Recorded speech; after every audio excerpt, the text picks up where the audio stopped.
Rachel Maddow going to go after Grassley, Lamar Alexander, and John McCain in the first part of this clip here. She's talking about their hypocrisy on the reconciliation votes, etc. I love what she did. Let's go to clip number 4. Senator Charles Grassley, the Republicans' point person in the Senate on health reform, has now started denouncing his own proposal for a mandate that people buy insurance. It's Charles Grassley's own idea, which he is now denouncing as unconstitutional. Senator Grassley taking a brave stance against himself. And there's Senator Lamar Alexander, who Senate Republicans have been trying to elevate into a prominent position on health reform since maybe Senator Grassley needs some help. Lamar Alexander is now denouncing the use of reconciliation to get around the fact that Republicans are filibustering health reform. He's denouncing it as a political kamikaze mission. A mission, it should be noted, that Senator Alexander himself has flown many, many times when he voted for things under reconciliation rules. It's amazing, actually, that he's still around to be so hypocritical after flying all those kamikaze missions.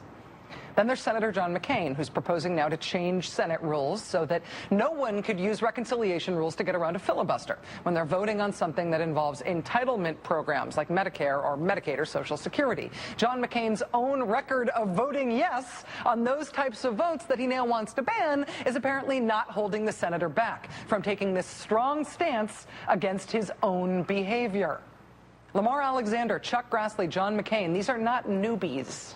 These are senators who have been around the block. These are guys who book themselves on the Sunday talk shows instead of the other way around because they're such respected, respectable members of the political establishment. I thought these were the people who were supposed to take seriously, and yet they're just trying to get away with really, really, really blatant hypocrisy on this subject. I don't get it. Do they think that they're so respected, they're so mainstream that no one's going to fact check them? They're above that or something?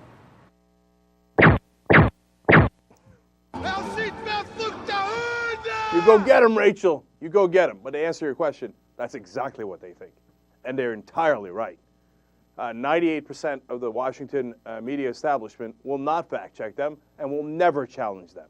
And thank God you were around to do it, though, on MSNBC. Nicely done. But she ain't done yet.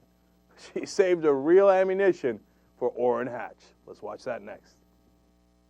Take another example. Take Senator Orrin Hatch. Senator Orrin Hatch of Utah has just published an op-ed in the Washington Post that has so many blatant, outright, laugh-out-loud falsehoods in it that it made me wonder if maybe there's a deal or something where if you're a United States Senator, if you're a United States Senator who's been in office for 33 years like Orrin Hatch has, you just don't get fact-checked anymore in the Washington Post. They just agree to let you print whatever you want. Is that the rule?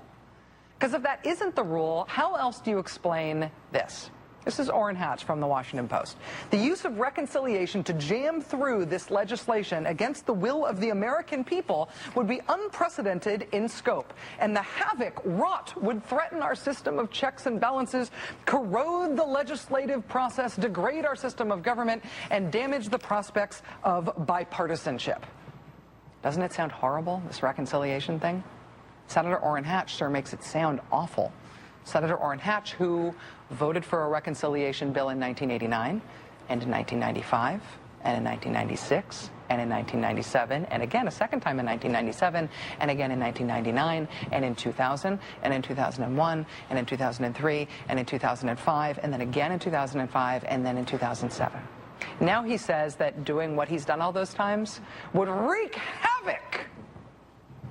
Orrin Hatch then goes on to admit that, yes, both parties have used the process, he says, but only when the bills in question stuck close to dealing with the budget. In instances in which other substantive legislation was included, the legislation had significant bipartisan support.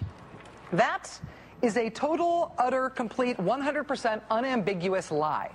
It is a lie. It is an L-I-E, and I do not mean the Long Island Expressway. It is not the truth.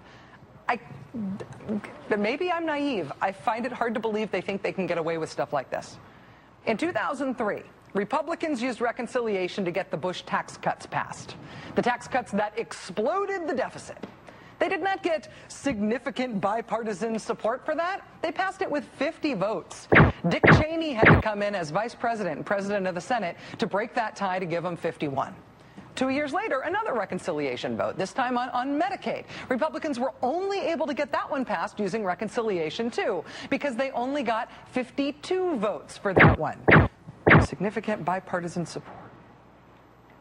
When Orrin Hatch says, hey, we never used reconciliation for big substantive bills when the vote was going to be close, and when he says that would be unprecedented, he is not telling the truth. It is a lie. You want to keep going at her? Because she can go all night long. In fact, we edited that out. She called him a liar about 10 more times. Look, thank God. It's finally somebody on TV saying, hey, you know what? But this stuff is just not true, and I'm not going to mince the words anymore. Okay? It's not, hey, you know what, Orrin Hatch says this, and then the Democrats say that. No, he's lying about his votes. So it's absolutely refreshing to see that. I hope she watches her back, because if you keep telling the truth like that on a major media establishment, you're going to have trouble, man. You're going to have trouble. So, Rachel, we got your back, but you keep that up, and they're going to come for you. That's how power works. Let's see. Let's hope not. That's a terrific piece by Rachel Maddow.